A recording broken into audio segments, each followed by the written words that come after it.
All right, you curious here and curiouser Herle Burly-ites. Today on the show, the answer to the question, which individual guest holds the record for the most appearances on this podcast?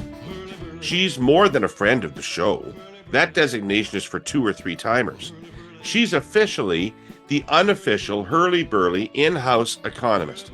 Frances Donald is here for the 7th fucking time. As I referred to her last time out, she's the Economist Explainer in chief, the person who puts the fun in economic fundamentals, the senior vice president and chief economist at the Royal Bank of Canada, or as the super hip banking crowd calls them, RBC.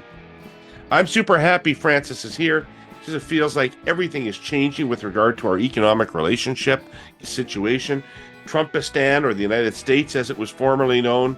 So today, I'd like her to explain this to me. What is the state of the Canadian economy in the context of that new reality? What are you telling your clients, Frances? What advice are you giving? We want to expose that to the whole world.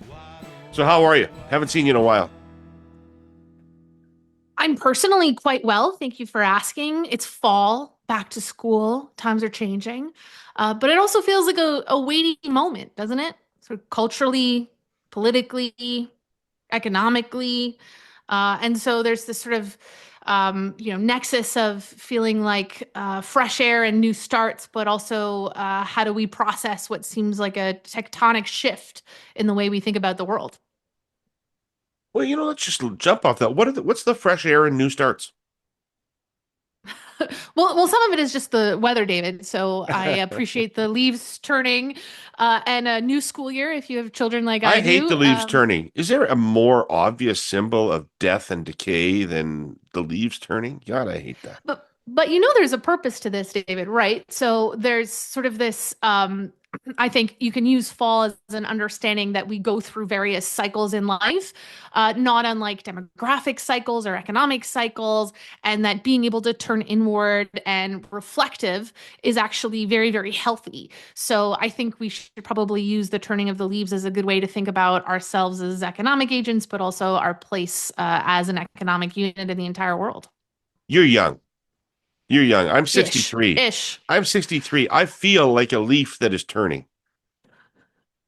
I'm Well, then you were yellow. part of I'm the yellow. you're I'm yellow right now. I'm not fully red, but David, you're part of the end of a cycle, and that's a value to society as well.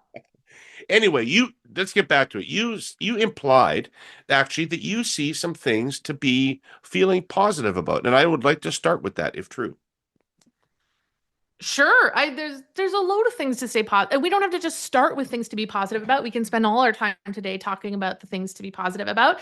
And the things to be positive about are not to reject what are clearly some very significant problems that exist for a wide range of Canadians, our economy, the US economy. There's plenty of things that we can focus on as problematic. But let's just start with the biggest win, which is I'll take you back to February 1st. Do you remember February 1st, David? This was the day that the United States, it was a Saturday, said that we were going to have 25% across the board tariffs in the for Canada. This Right. was I remember it because it's my husband's birthday and I promised him a nap and that I'd make dinner, and neither of those things happened.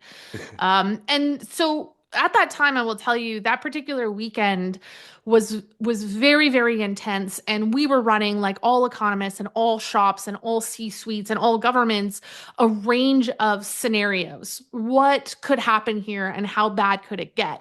And there were reasonable scenarios at that time. They required some negative assumptions, but within the sphere of possibilities, there were recession scenarios that lasted longer than a year, possibilities for unemployment rates to rise higher than 10%, really one of the greatest economic shocks that was going to hit Canada. And we had to be, I felt at the time, like a doctor who has to give a difficult diagnosis. You can't ignore that could very well happen to many, many Canadians and businesses and the country as a whole, but you also have to be forthright about what's going to be the treatment plan. And so back in early February, we ran a range of scenarios. And the biggest reason for me to feel better now than I did in early February is of all those scenarios that we and everybody else run, we are traversing the best case to come out of February 1st. So the economy is probably not in a recession. Things are slowing down. We should talk about what that is and what's driving that. But of all the paths that we could have traversed, now I'm not talking absent no trade wars. That would have been better, of course, than where we are now. But of where we thought we could be back in February, we're in one of the better cases. And I think I'm breathing a big sigh of relief. That doesn't mean we should abandon some of our concerns, but there's a lot of things that have gone right since February to make us or put us in a better position than we thought we would be. Is that fair? That is fair, but how much of that is based on the existence of NAFTA? Almost all of it. So Right. here's And what's what so are the prospects fascinating. for the continued existence of NAFTA? Well, let's just go back to why, because I think this is really missed.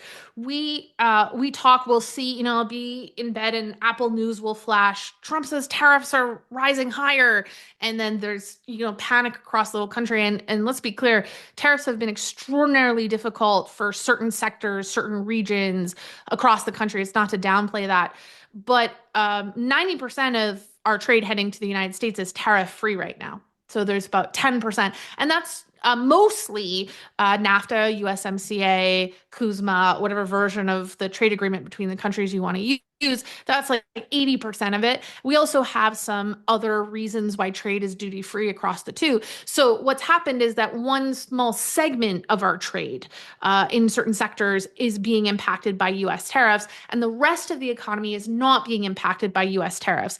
And so as a result, what we've seen is this incredible fragmentation that's occurring by sectors. So, for example, if you were to go to Windsor, Ontario right now, you would see an unemployment rate that is crisis level, 11%. I mean, that's like great financial crisis level. And then if you go to Victoria, BC, lovely place, if you've spent any time there. I was telling my husband this morning, he said, "Have you ever been in a helicopter?" And I said, "I have taken the helicopter from Vancouver to Victoria many times. That's my Yeah. helicopter experience." Unemployment there is 5%, so quite low. Quebec City is But isn't 4.4%. everybody in So Vancouver, isn't relatively everybody in insulated. Victoria collecting CPP? That's an element too. And we Yeah. should talk about what demographics mean for this story. So, those job losses that we've seen, the collapse in GDP that we saw in the second quarter, so far seems quite contained to trade sectors. Now, I really want to be careful here to not say, well, it's only trade sectors, so don't worry about it, because for steel and aluminum, for elements of manufacturing, let's not forget lumber in BC. And then last but not least, we're talking about CUSMA here, but we have tariffs coming from China as well that are impacting canola and the prairies and aquatic products in Atlantic Canada. So all these different regions of the economy are dealing with different economic shocks at different magnitudes. But so far, what seems to be happening, and fiscal policy has a role to keep this contained, is that the bulk of the impact has been sort of segmented off. And it hasn't bled into the rest of the economy. So that's really important. So the natural question, David, that you have next is, okay, well, what happens with Kuzma? And I feel like you would know more than me, but we do need to run scenarios on what happens. I think what's missing But it here is doesn't Kuzma seem like doesn't a reasonable expire. scenario. It doesn't seem like a reasonable scenario to plan that it will remain. I mean, on what basis would Trump continue Kuzma? He doesn't believe in it. Well, here's one. I really hesitate to say things like, well, this is what's good for America, so therefore they'll do that, because decisions have been made that were not in the best interest of the US economically. But did you know that more of US exports to Canada are covered by USMCA than Canadian exports to the United States? 95% of what the US sends to Canada is covered by USMCA. I think we also need to acknowledge that the US economy is actually slowing very quickly, and in many ways looks worse than the Canadian economy right now. So they had outright job declines in June.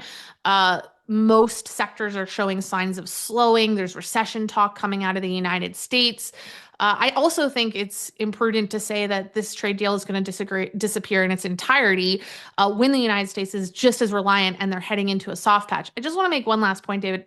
Everybody understands that there's negotiations happening in July of 2026, but Kuzma doesn't expire till 2036. This is like a a stopping point in the negotiation. So Kuzma doesn't disappear in July of 2026. That's an important sort of caveat to this whole conversation, and maybe some additional fear that doesn't need to be there. And I get it. I Can't it know that I sound disappear within 6 Pollyannish. months of Trump deciding it should be closed? I mean, there's a cancellation clause, isn't there? So I think what you're getting to is all these questions that you're asking are questions that businesses and Canadians are asking themselves every single day and have Right. led to this very serious drop in consumer confidence. We've seen some of the largest drops we've ever seen before. They're amplifying confidence drops that we saw in early or in 2022 and 2023. And so the question for me, I don't know the answer to what happens to Kuzma. And I don't think anybody does right now. I don't know that President Trump knows what the future of that trade agreement looks like. So let's just focus on the here and now. The here and now is one, we've come out better than we expected. Two, we actually have the lowest effective tariff rate of any American trading partner right now. So we went from largest victim to smallest victim of American Yeah. trade policy. And the third question is, have we seen this confidence shock bleed into lower spending? And the answer is largely no, not yet. Consumer spending has been relatively resilient over this period. We did see a pullback in business investment, but so far the pocketbooks of Canadians haven't been as impacted as their confidence channels. So when I talk about not wanting to see the trade shock bleed into other areas, the other area to watch is to say, well, let's make sure that confidence shock doesn't bleed into other forms of spending or decisions coming through. Okay, cool. I want to take a slight divergence, Francis, if I could, and just get a little bit of a reality check for myself on Trump's economic policies.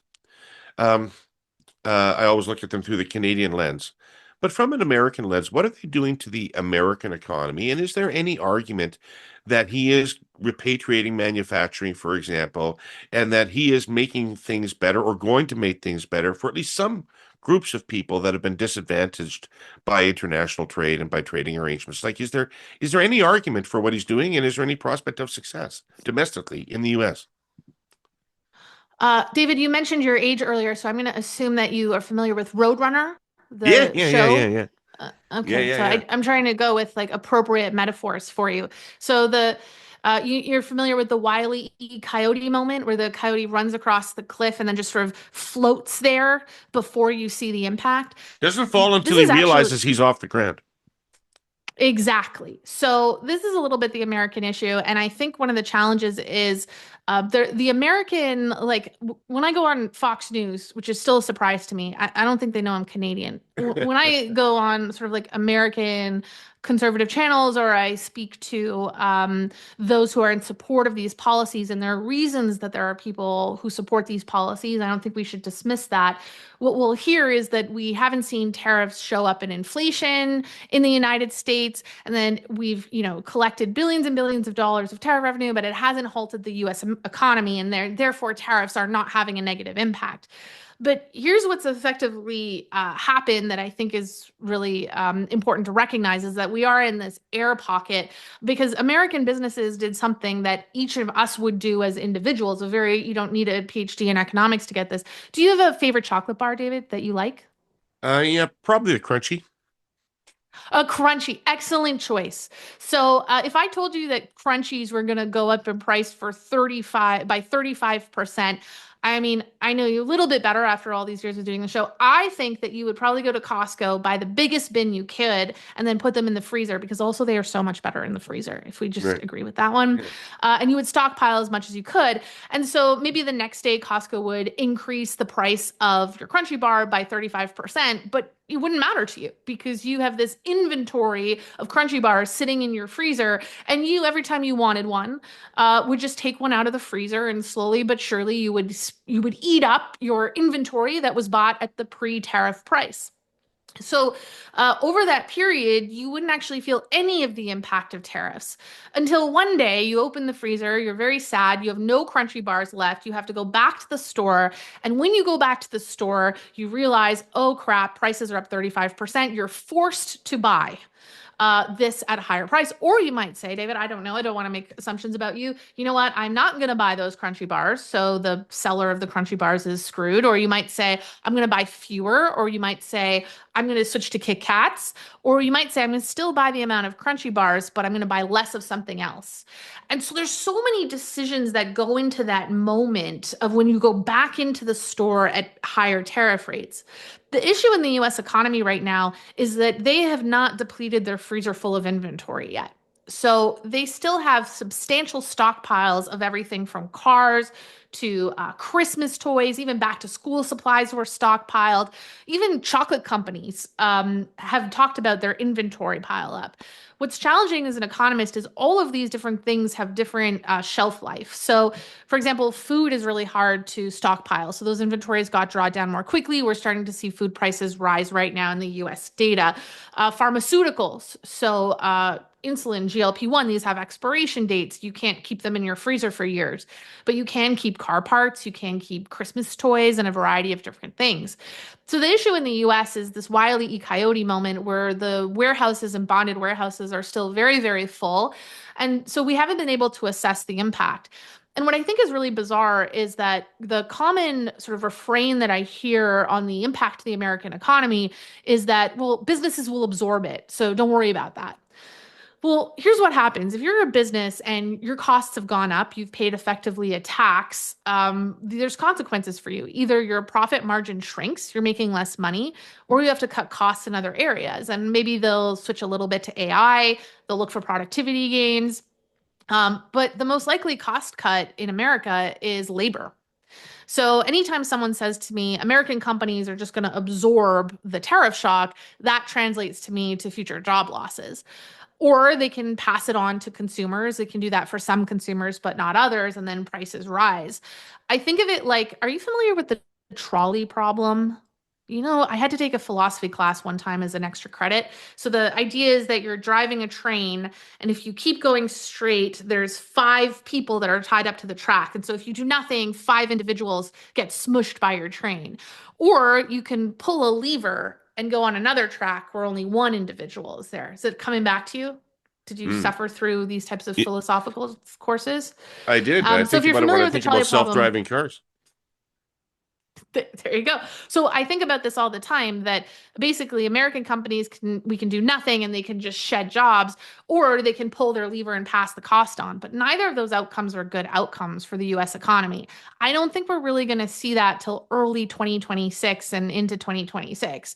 We were just writing our quarterly Canadian economic update, and we talked about a lot of upside risks for Canada. And one of the biggest downside risks, ironically, is that we are still very tied to the US economy. And while we've all internalized the threat from tariffs, I'm not sure we have, or we need a reminder that there's that old expression when the US sneezes, Canada catches a cold. And if tariffs pull the US economy down, then trade deals or no trade deals, there will be less demand for Canadian goods. And so we have to watch the story really closely, being mindful of the timelines.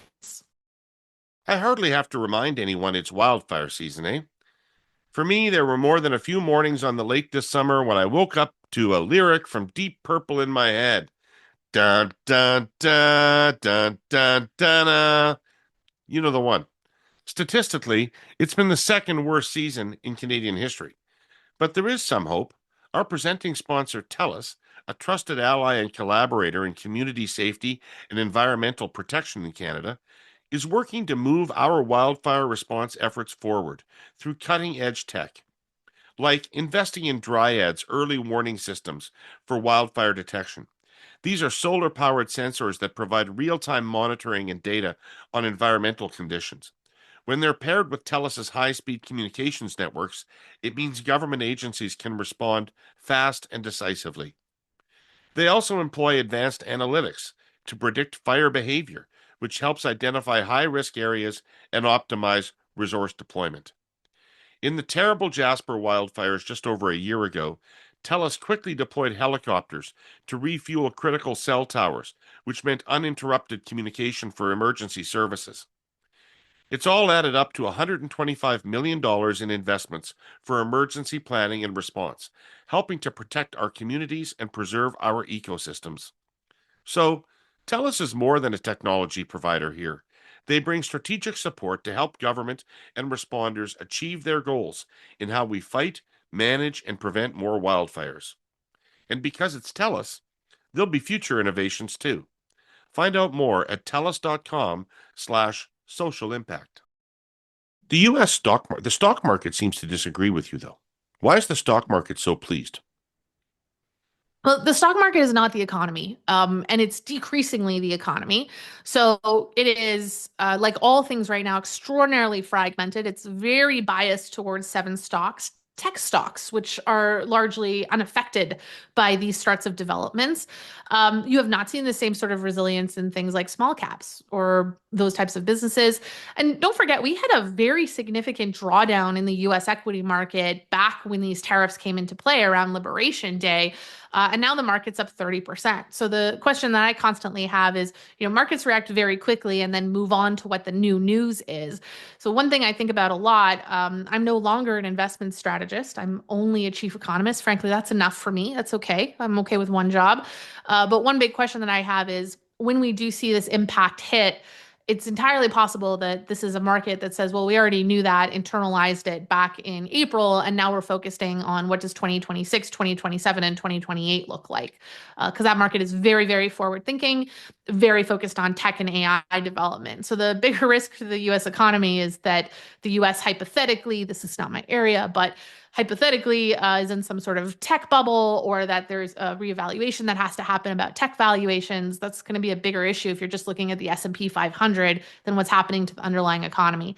And let me just say that we have to be really cautious because the stock market is not the economy, but it does impact the economy, largely because the US and also in Canada, high-income Americans and high-income Canadians are doing so substantially better. They are basically in a very different economic cycle than low to middle-income American and Canadians. And so that like buoyant stock market is feeding through to wealth creation for Canadians and Americans in a way that is relevant. But does what happens to everyday Canadians and Americans matter to the stock markets? I would say a big round no. Right. So this comes back to my negative perspective about Cosma in the future, but you sort of led into it with well, actually, there's one more thing I want to pursue before I get to this, which is just one more thing on the US economy and the Trump things. Are there not people now being hired in the auto industry or in the aluminum industry or in the steel industry or in the lumber industry in the United States because of his policies? So we've seen a pretty sizable increase in the past several years to manufacturing investment, but not manufacturing jobs. And one of my biggest economic views on the United States right now, it's a multi-year view, 3 to 5 years, is that America needs workers, not jobs. America's biggest problem is that it is going through sort of a demographic tsunami.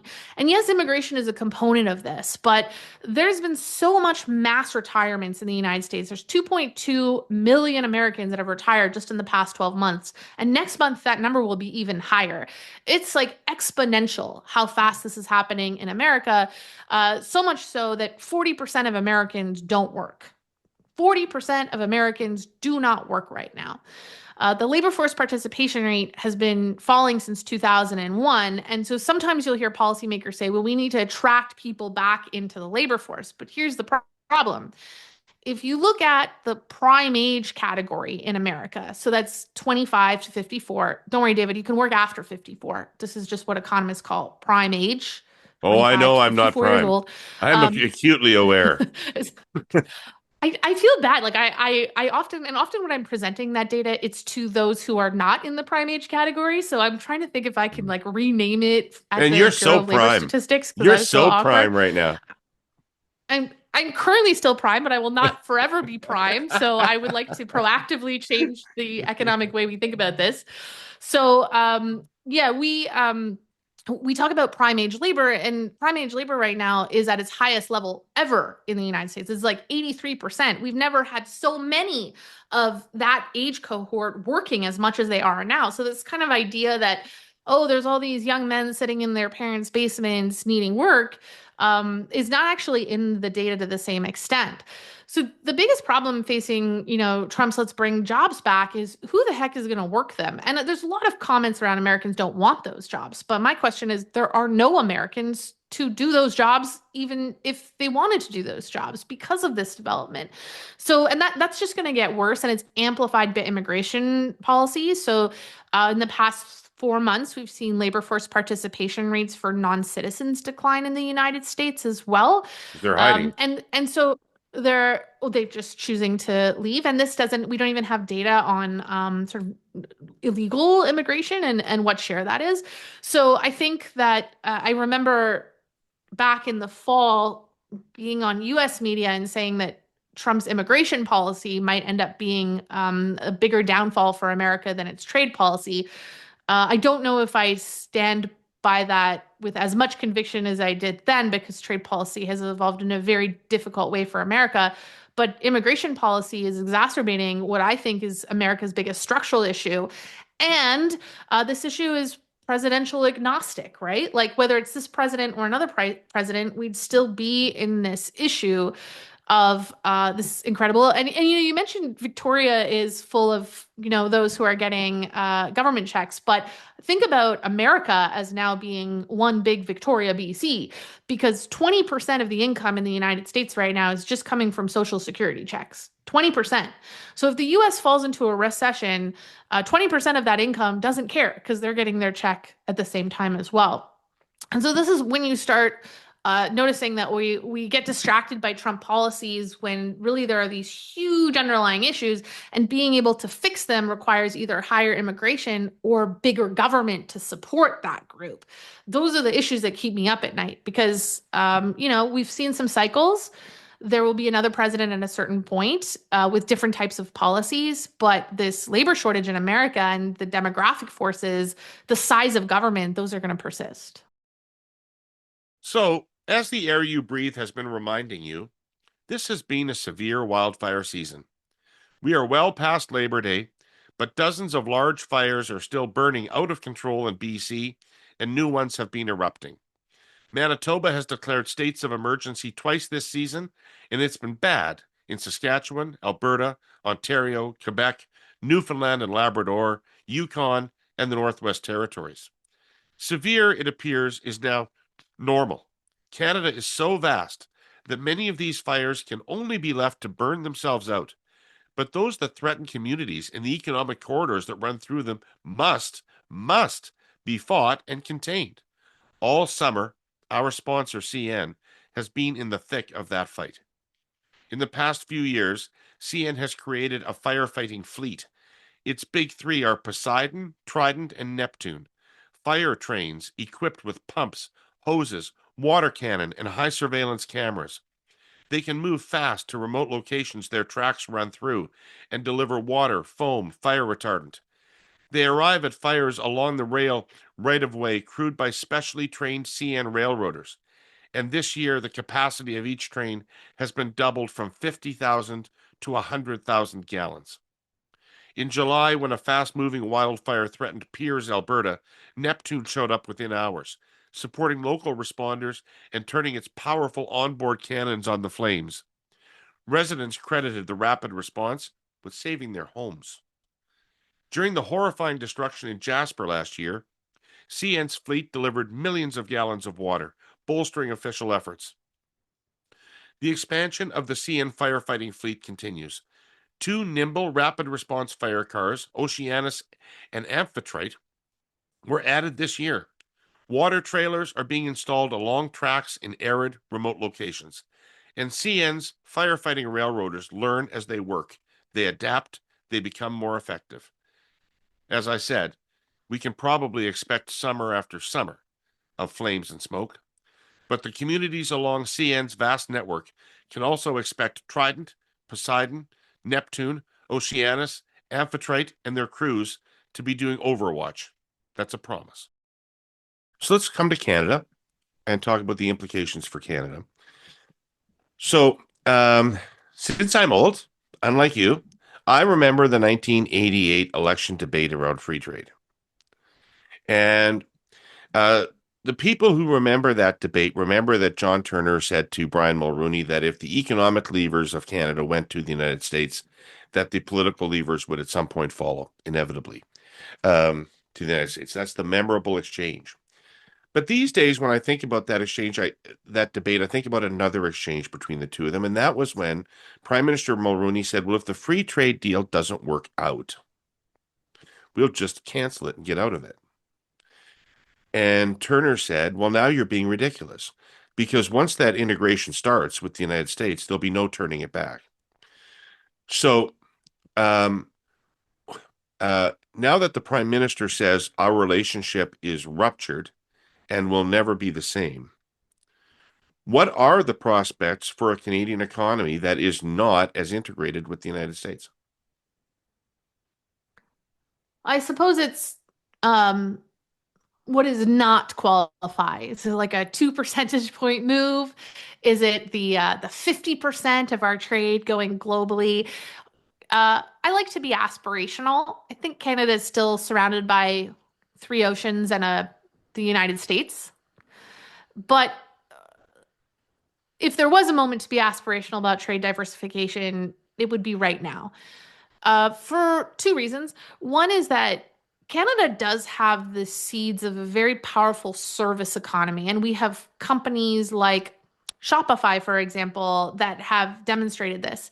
And it's substantially easier for us to diversify services trade, which right now is about 20% of our trade.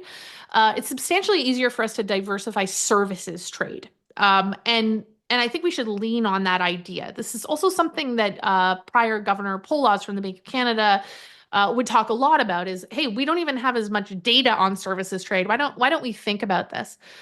You could, for example, export an economist's skills to Europe or Asia and have them be based in Canada. But we also, if we could really get our act together on formulating amazing Canadian companies and being able to scale and export those services, this to me is a really clear pathway to more diversified trade.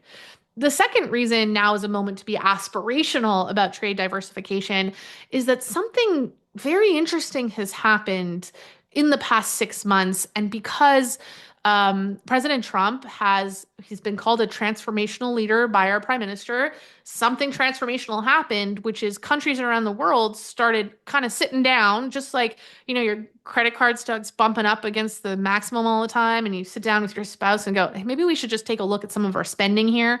Some little signal goes off and you think, oh, now let's just have a family meeting. So there's been like global family meetings around what kind of things will the rest of the world need. And it's also happening in a moment where there's a big focus on defense and AI development. There's also interesting developments happening in agricultural and food preferences. And so when the rest of the world all sat down for their family meetings, something really interesting happened, which is that the list of things that came up on what they're going to need moving forward included things like energy, electricity, meat products, canola oil, potash, uranium, critical minerals. Do these sound like familiar items to you, David? Because it turns out what the rest of the world needs and has come to realize what it's going to need very significantly in the next 5 to 10 years, Canada has. And that's the gift of being Canadian and the gift of this land. Now, you've had so Okay, many okay, guests so in the let's balance past. these two things. Let's rationalize these two thoughts you've just given me. One of which is services, brain power. You can export things anywhere. I know somebody told me that half of the value of a modern uh, naval destroyer is software, not steel and stuff like Mhm. that. Um, Yeah. but I don't know if we have any competitive advantage in that on the one hand. And on the other hand, all of our national projects that you hear about the government saying are resource-based projects. They are not brain hmm power projects. They are, let's do a better job of being the hewers of wood and drawers of water that we've always been. So it does seem like that's the focus now. I think these are parallel paths, but one of the paths to developing great businesses in Canada is absolutely deregulation. And there is some focus on the deregulation. And that's the beautiful thing about, private sector businesses and entrepreneurs. And your own pod has had so many great voices on what it takes to build a nation and what it takes to have great businesses in this country. And I think you had a guest. I'm gonna butcher his last name. Debow. How do you Yeah, say it? Debo. Debo, okay, so he doesn't know this, but I am now his biggest fan. I'm actually too starstruck to reach out to him on LinkedIn. But he had a great line on your pod just a couple weeks ago, and he said, just let Canadians be awesome. And I was driving to football practice with my kids, and I just cheered, just let Canadians be awesome. Like, remove the barriers to that. So I don't know that building great businesses requires the same sort of investment that shows up in a budget line that resources do. It's actually the removal of impediments that is so critical to that. So, for example, when you hear the prime minister talk about what he's doing for manufacturers, but he's also removing some regulation around EVs, that to me is a signal, or at least I like to think it's a signal of that sort of parallel path mentality. Let's build out services and then simultaneously get investments started in the resources sector.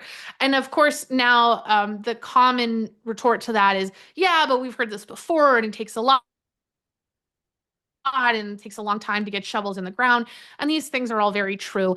And we should have a balance of skepticism. I think that's important. That's why we have an opposition that comes through. There are all sorts of reasons why we shouldn't just blindly cheerlead. But whatever probability you assign to Canada getting its act together on goods trade diversification, or at least really exploring intelligently, can we sustainably, in a way that benefits all Canadians, explore resources? Whatever probability you put on that last year, I don't care where you fall along the political spectrum, you got to say that it's higher this year. Maybe we were at like 0.1% last year. I think even the most like curmudgeonly would say, okay, maybe it's 0.2 this year. So wherever you fall, if you're a probabilities person, it's got to be higher than it was before. But yes, a parallel path.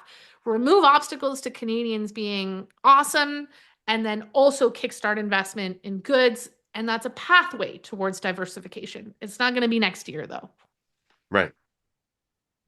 And how much can our internal economy absorb? I mean, there's a lot of talk about buy Canadian policies and, using more Canadian steel, things like that. Are we big enough to make, and there was at the beginning a lot of talk about the potential of the removal of interprovincial trade barriers, which I haven't heard much about recently, but there was wild talk about the increases to GDP that could mean. I mean, is there real potential inside our own economy, absent trade? There's all sorts of potential. I mean, we trade, a significant amount. I think it's about two-thirds. Don't quote me on it, or where this podcast is public, but don't quote me on that. But I think it's about two-thirds of trade is amongst ourselves versus the United States. So if you can speed that up, improve that, make it less cost. I love interprovincial. I've been talking about interprovincial trade barriers for like a decade. If you go to an economist party, you're not getting out of there without hearing about interprovincial trade. We've been talking about that for a very long time. Like, you don't even need a cocktail to get an economist going on that. And it's because there's like dumb things that we do to ourselves. Own goals. You're a hockey guy, right? That's the term, own goals, or is that a It's actually soccer a term? soccer Or is it term. Okay, I don't know. I'm a football mom. That's all I know. Right. Okay, so soccer term, own goal. So there's some own goals on things like, interprovincial literal tariffs. But then there's silly things like, if you look at an IMF report, they'll include geographic barriers as an effective tariff. It's always going to be expensive to ship something from today's, city of the pod is Victoria. So it's always going to be hard to ship from Victoria to PEI or Charlottetown. So that's always going to be true. But there are things that can happen that I think are really powerful about how we interact with each other across provinces, and also how we move people. What I think is most interesting about interprovincial barriers is actually on the skills side.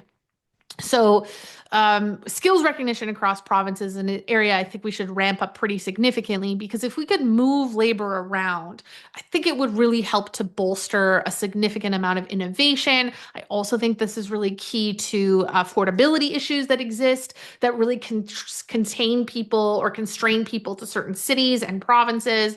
So when I think about how do we get our own economy operating more quickly, skills recognition is a huge part of that story. And I think it gets lost when we maybe focus too much on the interprovincial story being about, Okay, truck weights, which is also important. The last point I'll make on that Can I is can I stop I you for a think, second? Do you have any yeah, idea of course. why we can't make a difference on this skills recognition thing? It's one of the issues, along with interprovincial trade barriers, that have literally been talked about by the most senior people in the country as long as I have been aware of politics in this country. Why can't it happen? I don't know. I just make charts. I haven't been in those rooms to know why it's slow. I think sometimes you need some, forgive me, I'll veer into your space. Sometimes you need some political will. Sometimes you need the problem to be identified.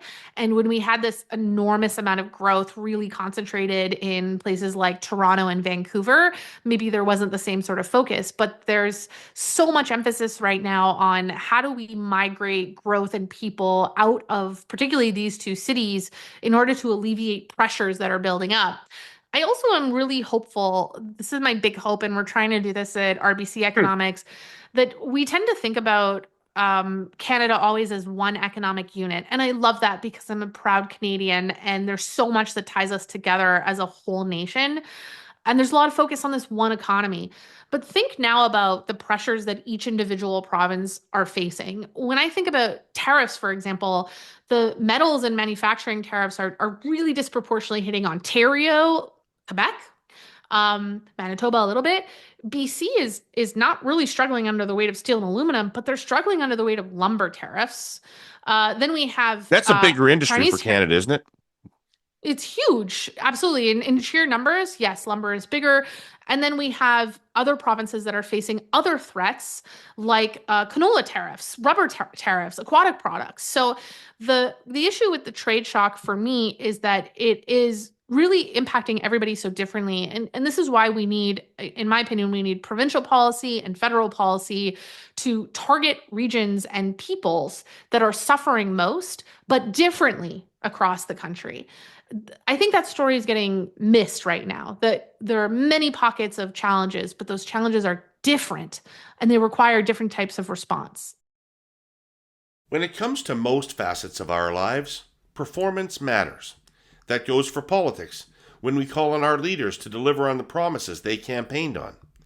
The same holds true for your investments and our sponsor. Fidelity Investments Canada understands that quality products are what leads to financial success. It's not just Fidelity that thinks so.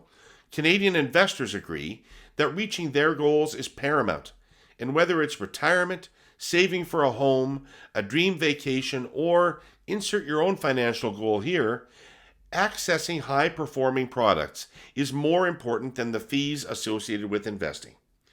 So, for whatever the dream is, Fidelity believes Canadians deserve the choice and access to investment solutions that can deliver robust returns on their money. Performance isn't just a buzzword for them, it's the foundation for a strong financial future. Talk to an advisor today to plan for those long term goals. Because for Fidelity, performance matters. It's so difficult, Francis, to put this in the real world. So, take canola. So, my understanding is that we are subject to tariffs from China on canola because we put tariffs on electric vehicles, which Chinese electric vehicles, which essentially price them out of the Canadian marketplace, even though they would be a highly competitive vehicle if they were in the Canadian marketplace. And we did that for the Americans. And we did that to preserve the North American car industry. Now Trump tells us we're not part of the North American car industry. We have no right to make cars. He doesn't want us to make cars. But we still can't take that tariff off EVs to help our canola producers for fear of what the retribution would be for doing that, right? I think what you're getting at is actually a really important point, which is the when we talk about the schism that's occurred in the past 6 to 10 months or whatever timeline you want to use. How long has Trump been? 9 months and 12 days or something like that. Um, there's this huge focus on the Canadian US relationship, but trading relationships are a web. of negotiations. Economic relationships are a web. Supply chains are not just very integrated between the US and Canada, they're globally integrated in a way where if you create a rupture, like blocking one part of a stream into a big river, then you're likely to impact many different areas and create a variety of challenges. So when I think about what's happened, and this actually isn't just Trump too, this is going back to Brexit in 2016. This is how long I think that this undercurrent of let's evaluate each country's relationship in the world, this extends so much more broadly. It's a basic questioning of, does free trade work for everybody? When I'm asked what book you should read, the number one book I think everybody should read is No Trade is Free by Lighthizer. Not because I agree with it. In fact, I think it's full of economic, I'm not going to call it misinformation, but sort of stretches or areas of information that are not quite right. But read this book so that you can understand what is like the Bible of why free trade doesn't work and the mentality associated with it.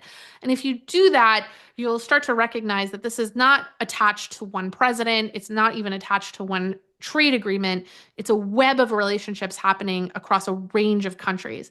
And so if you take a step back as Canadians, this is why this concept of diversify is so important. It's not diversify to not be reliant on the United States. It's diversify so that if one of these streams gets blocked at any point in the next 20 years, you have other streams available to you.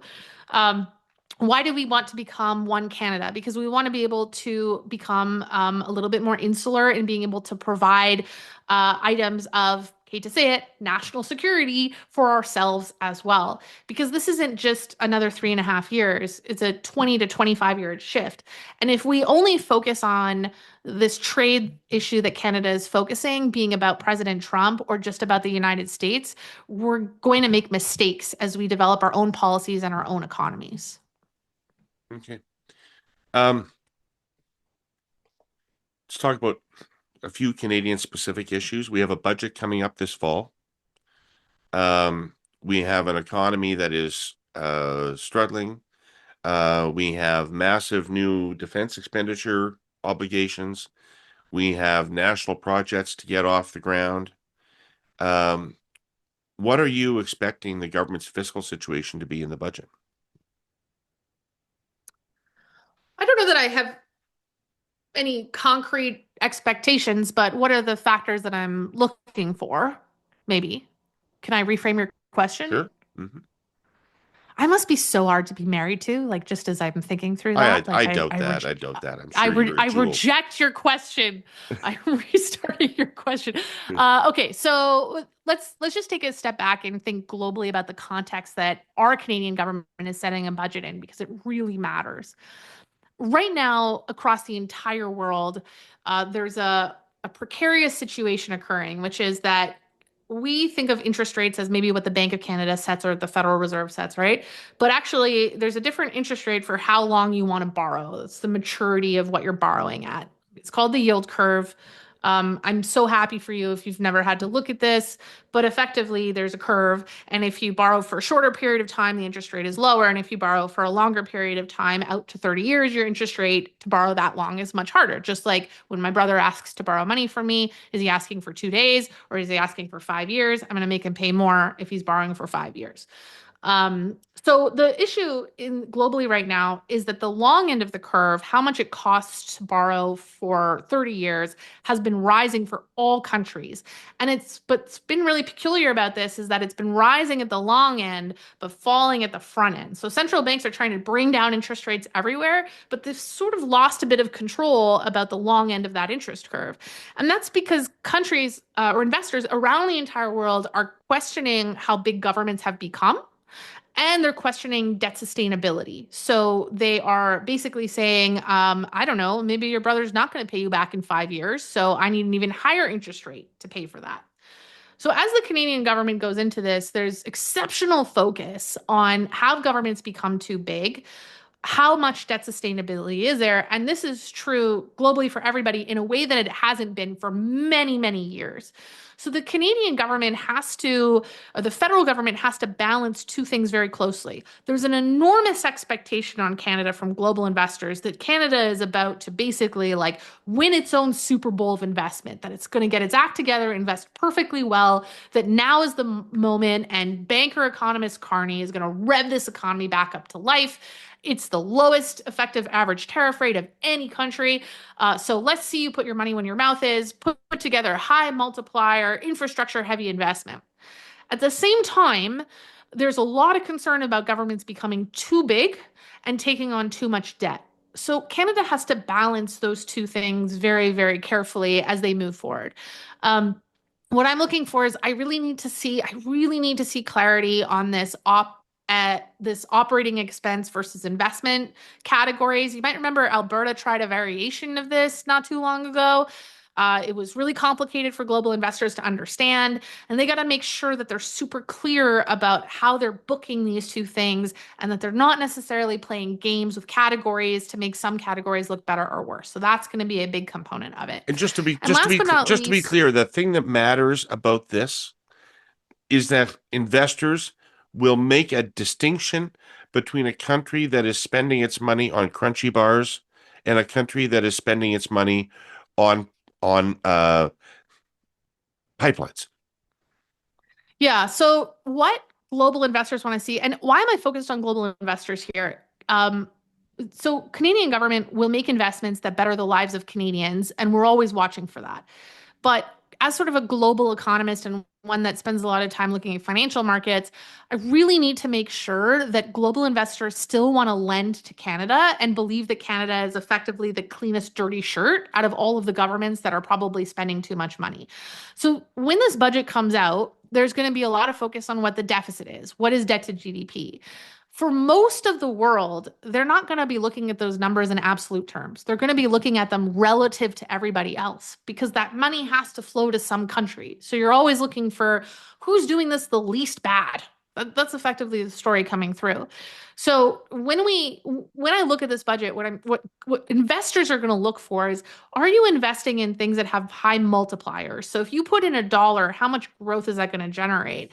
But they're probably also looking for things like the American government has actually done this really well. I think of it as like crowding in. We always think government money crowds out spending, but you can, for example, with the US CHIPS Act, invest in subsidies and encourage private sector investment that really creates multipliers to growth. So I want to see investment that has international credibility, that looks like it's high multiplier, and that really fulfills this promise that this government has made to Canadians, but also the global environment, that now is Canada's moment to unlock infrastructure and nation building. Okay. So I'm going to put you on the hot seat right now, Francis, because over the years, This was you not the hot seat until now. I thought I no, was already in the it's going to hot get seat. hot now. Over the years, you and I have talked a lot about childcare and the economic impacts of Hmm. childcare and the workforce participation that childcare unlocks, etc. You're making a budget. Is childcare an investment or consumption? Okay, so what do you mean by is it consumption? Like, is it Well, an sorry, OPEX or an If investment? Carney's going to have these two categories for budgeting, and some things Oh, are okay, okay. investment, and some things are consumption or operating, whatever you want to call it, operating. I call it Oh, it's consumption, but let's both. say operating. What is childcare?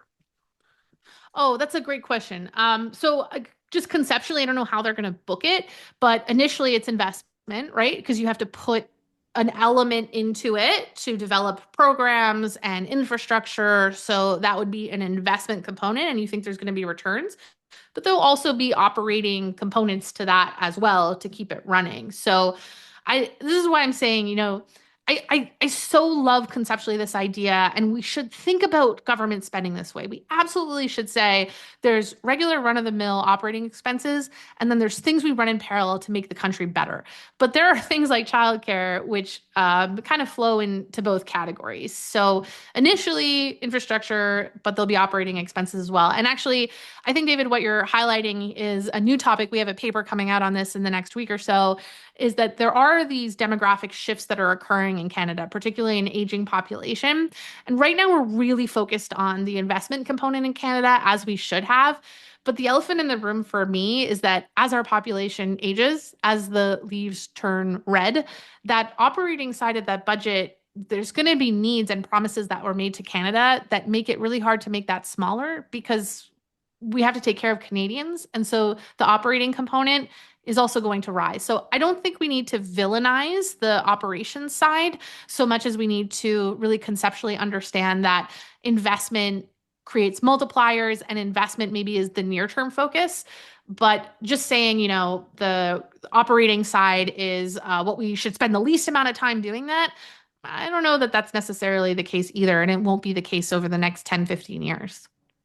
Okay.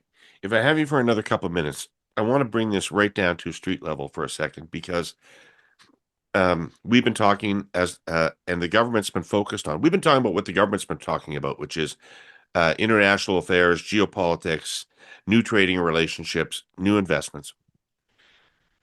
There was a period of time for a couple of months after Trump was elected where that's what most Canadians were concerned about too.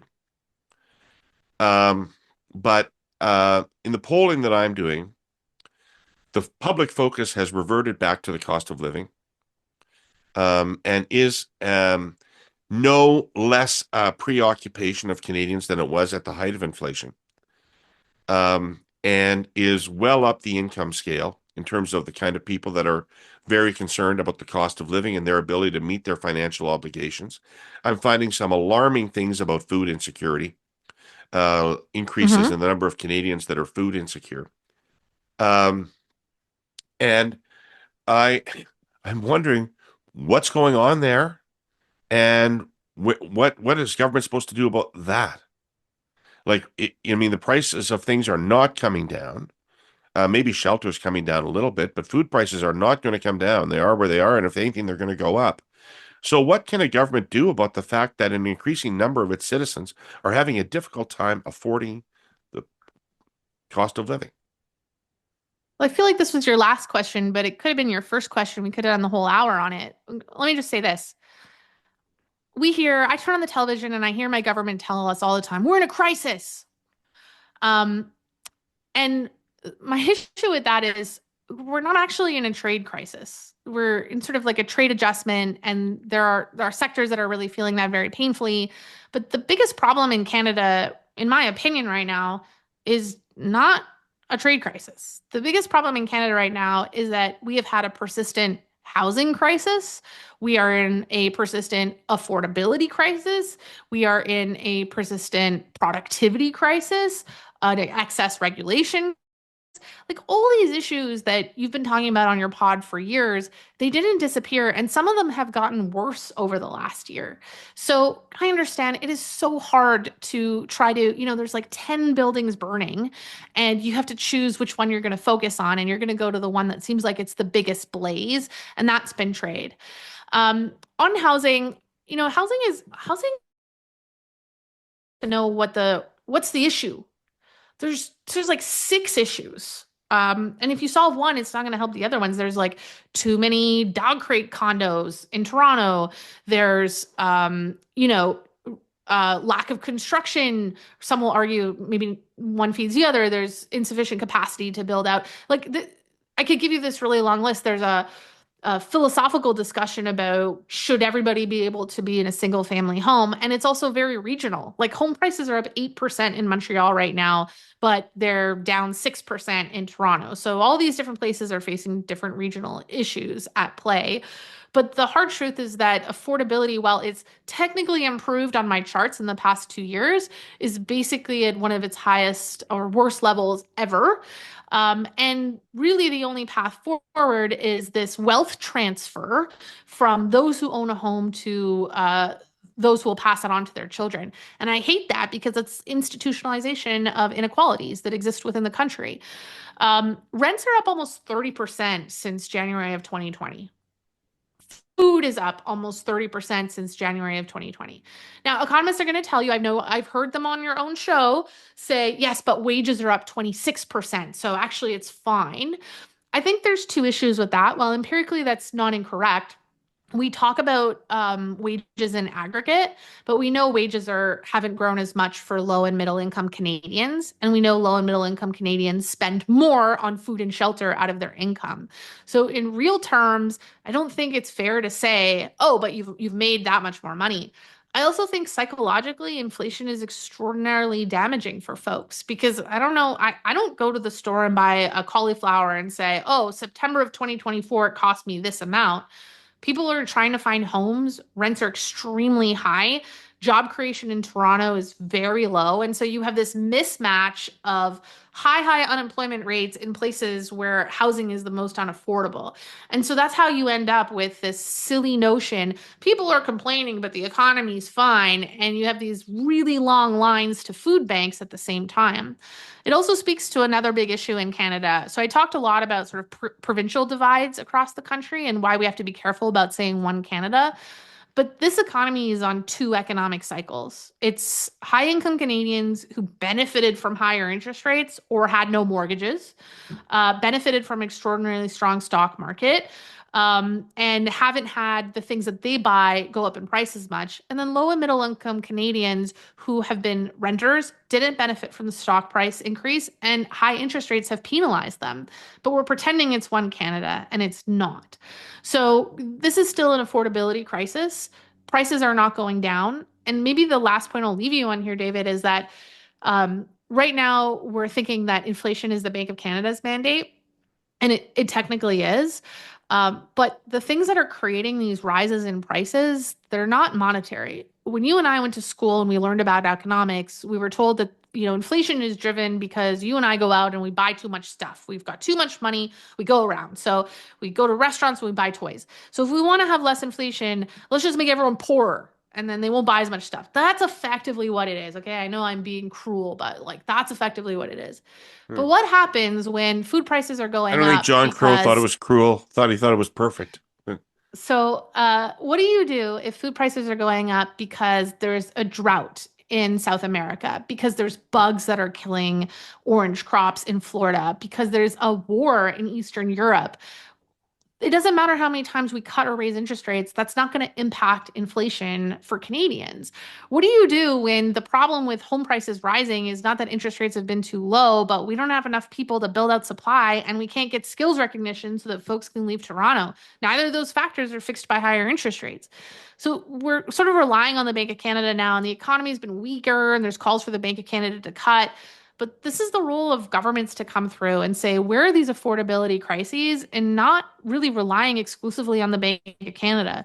So maybe I get it after all these years. Maybe Prime Minister Carney said, hey, it used to be that the value to an economy was being the central banker.